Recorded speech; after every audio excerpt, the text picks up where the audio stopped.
चुन चुन कर भारत ने अपना हर तीर निशाने पर मारा, है शुक्र कि अब तक जिंदा है वो दिल का घायल बेचारा।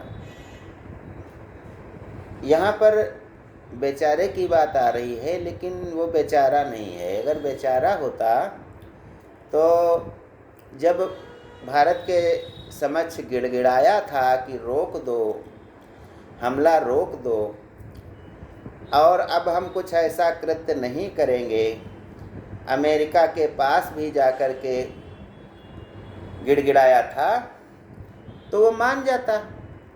तो इसका मतलब है कि वह बेचारा नहीं है। और ऐसे लोग जो होते हैं उनको सीधी भाषा समझ में नहीं आती है। हमारी नीति तो सदैव रही है कि हम भगवान श्री कृष्ण के वंशज हैं,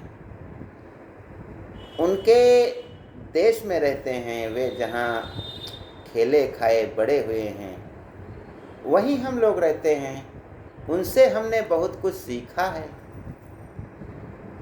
क्या सीखा है? प्यार से हमारे साथ आओ, मेहमान बनो, स्वागत करेंगे। बंसी सुनो, हम बंसी बजा रहे हैं। अगर थोड़ा भटक जाओ तो उसका भी उपाय है, गीता सुनो, भाई ज्ञान की बात सुनो, रास्ते पर आ जाओ। लेकिन जब आप बंसी भी नहीं सुनना चाहते, गीता भी नहीं सुनना चाहते हैं और उल्टे आंख दिखाना चाहते हैं, आपके पास पावर कोई नहीं है, फिर भी आप डराना चाहते हैं, तब आखिरी उपाय यही बचता है कि चक्र से आपको जो है संरक्षित किया जाए, उत्पीड़ित किया जाए। शिशुपाल श्री कृष्ण का भाई ही था, जिसकी 100 गलतियां उन्होंने माफ कर दी, लेकिन 101 होते होते ही उस पर चक्र से हमला कर दिया, गर्दन उड़ा दिया।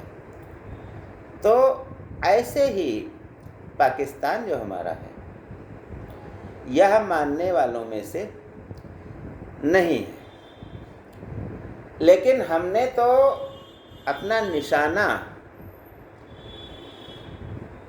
पाकिस्तान की जनता पर नहीं लगाया, पाकिस्तान के जो है रिहायशी इलाकों पर नहीं लगाया। हमने तो केवल आतंकवादी ठिकानों को नेस्तनाबूद किया है, वह भी 9 ठिकानों को।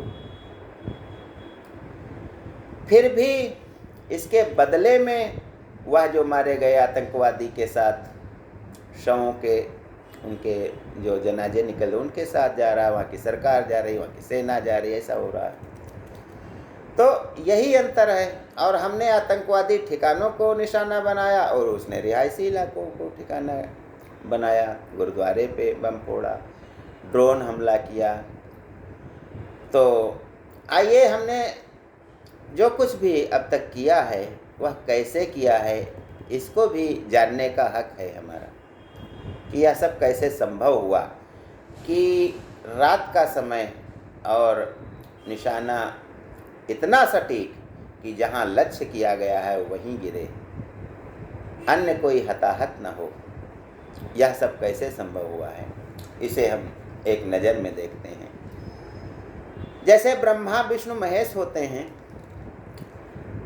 वही हमारे आदि देवता हैं, वही हमारे प्रेरणा स्रोत हैं। जब हम संकट हम पर पड़ते हैं तो हम उन्हीं की शरण में जाते हैं। वैसे ही जो पाकिस्तान जैसे देशों को सबक सिखाना जब होता है, तो हमारे पास 3 युद्ध विमान हैं। सेना के जो 3 ये विध्वंसक विमान हैं, इनके नाम हैं नंबर 1 राफेल, नंबर 2 सुखोई और नंबर 3 मिराज। इनमें जो राफेल है, फ्रांस से खरीदा गया विमान है। इसके जैसा कोई भी विमान नहीं है, सेना का कोई भी विमान नहीं है, क्योंकि यह यदि 200 दुश्मनों से घिरा हो एक साथ, तब भी उनमें से किसी 1, 2, 4 पर टारगेट करके उनको मार करके सकुशल वहाँ से वापस निकल आ सकता है। यह है राफेल। हवा में बिल्कुल जैसे एक पक्षी होता है कि सीधे खड़ा होता है, हेलीकॉप्टर जैसे खड़ा हो जाता है एक जगह, राफेल वैसे ही खड़ा हो सकता है। पीछे को पूंछ नीचे करके खड़ा हो सकता है, सर ऊपर करके खड़ा हो सकता है, सर नीचे करके, बिल्कुल स्थिर अवस्था में यह रुका रह सकता है। और पलक झपकते ही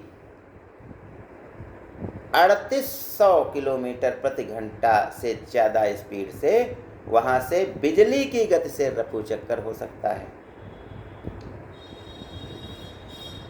1700 करोड़ 1700 करोड़ में हमने इसे खरीदा है। एक राफेल की कीमत 1700 करोड़ रुपया है।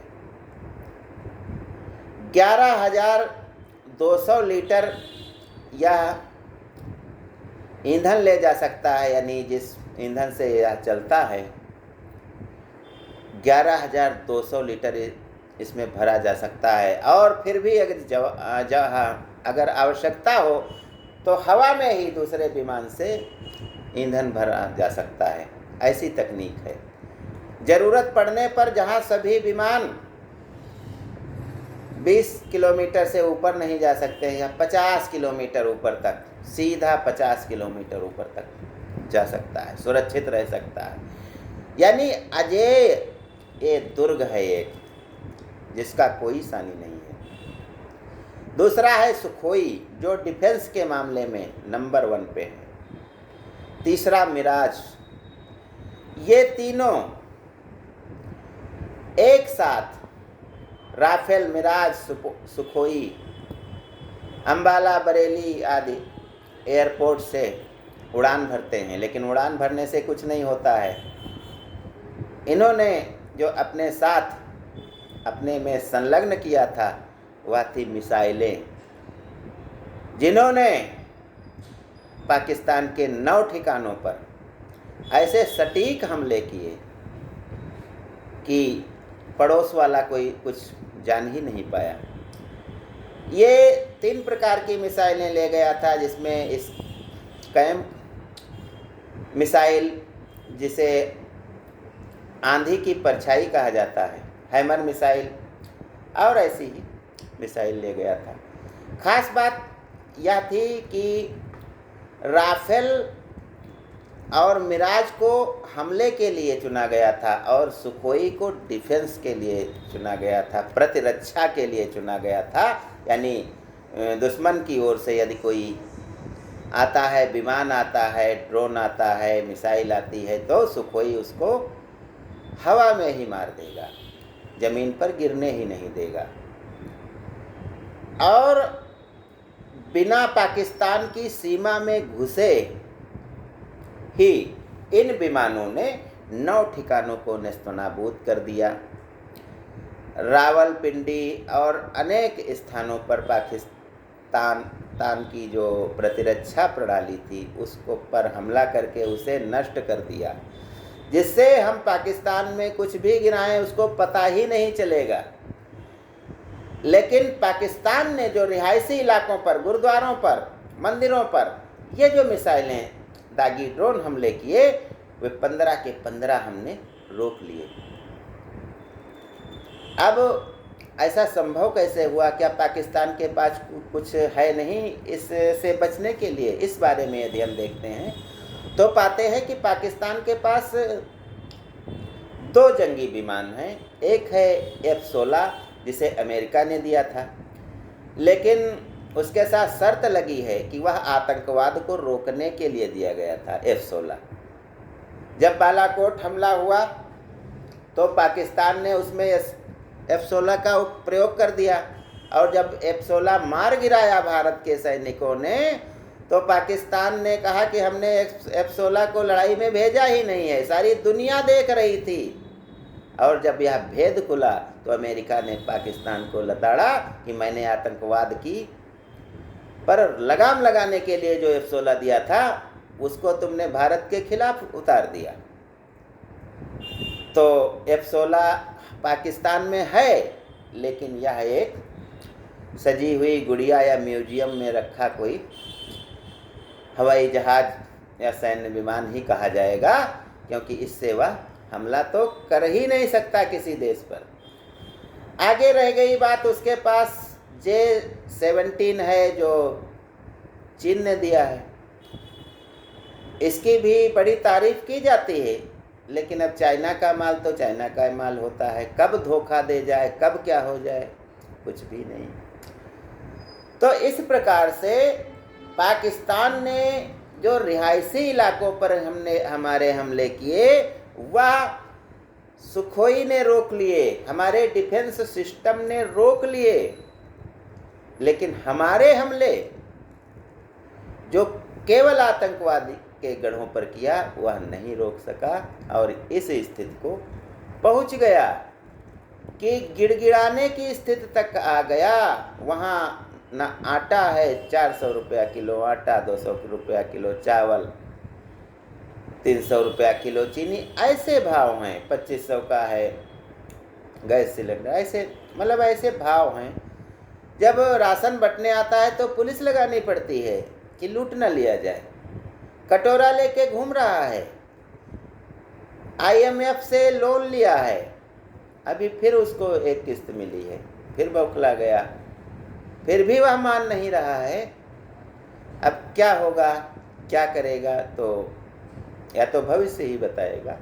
तो आज हमने जाना कि हमने इतना सटीक निशाना कैसे लगा लिया, और हमारे पास हमारी सैन्य क्षमता जो विश्व की मानी हुई क्षमता सैन्य क्षमता है, और दुनिया ने देख भी लिया। कहने के हम कहते नहीं, हमारी सारी दुनिया ने देखा है कि भारत ने किस प्रकार से सटीक निशाना लगाया है, किसी भी पब्लिक को नहीं मारा है। लेकिन पाकिस्तान ने क्या किया है, पब्लिक पर अगर हम रोक नहीं पाते तो हमारा देश नेस्तनाबूत हो गया होता। जगह जगह हजारों की संख्या में घायल और मृतक हो गए।